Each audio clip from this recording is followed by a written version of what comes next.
Good morning. These are your BYU-Idaho radio morning headlines for Friday, February 7th, 2025.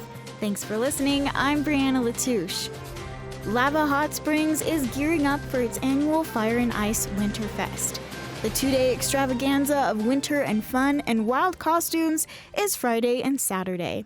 This is the 17th year of the event. Activities include a parade of lights, a polar bear float, and much more. Colin Petrin is the president of Lava Hot Springs Chamber of Commerce and the event coordinator for the event.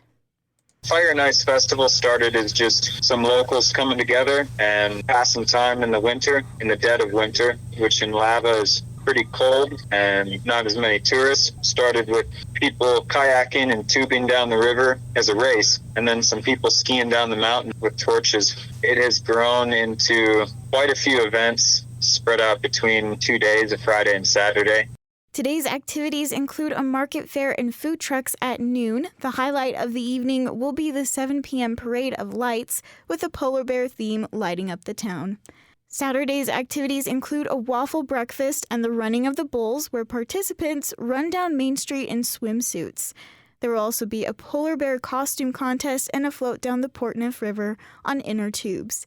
Later, there's curling at the rooftop bar and a penguin race fundraiser. The festival, organized by the Lava Hot Springs Chamber of Commerce, not only provides winter fun, but also supports local businesses with live music, creative costumes, and plenty of laughs. The Fire and Ice Winterfest is a highlight of the season for both locals and visitors alike. For more details, visit lavahotsprings.org.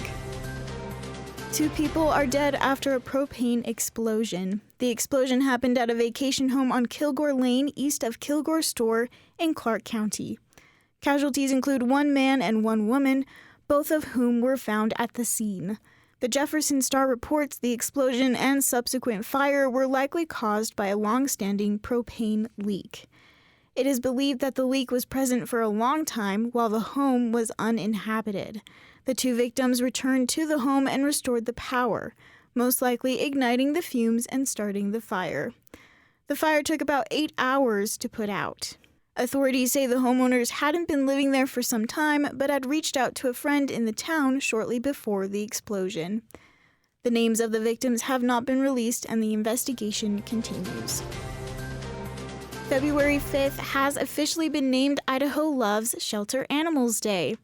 Local News 8 reports Idaho Governor Brad Little gave February 5th this name in an effort to make the Gem State a no-kill state in 2025. As a state, Idaho is already well on its way to achieving this goal.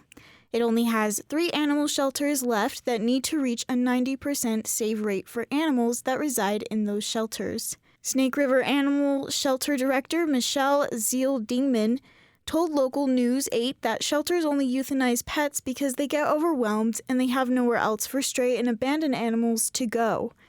You can find more information on how to help on the Snake River Animal Shelter website. These have been your BYU-Idaho radio morning headlines for February 7th, 2025. Thanks for tuning in. More news, interviews, and great content are available on our podcast feed. Search for BYU-Idaho Radio on your favorite podcast app. We're on SoundCloud, Spotify, and Stitcher. You can also ask your smart speakers to play KBYI 94.3 FM. Have a great day. This is BYU-Idaho Radio, and I'm Brianna Latouche.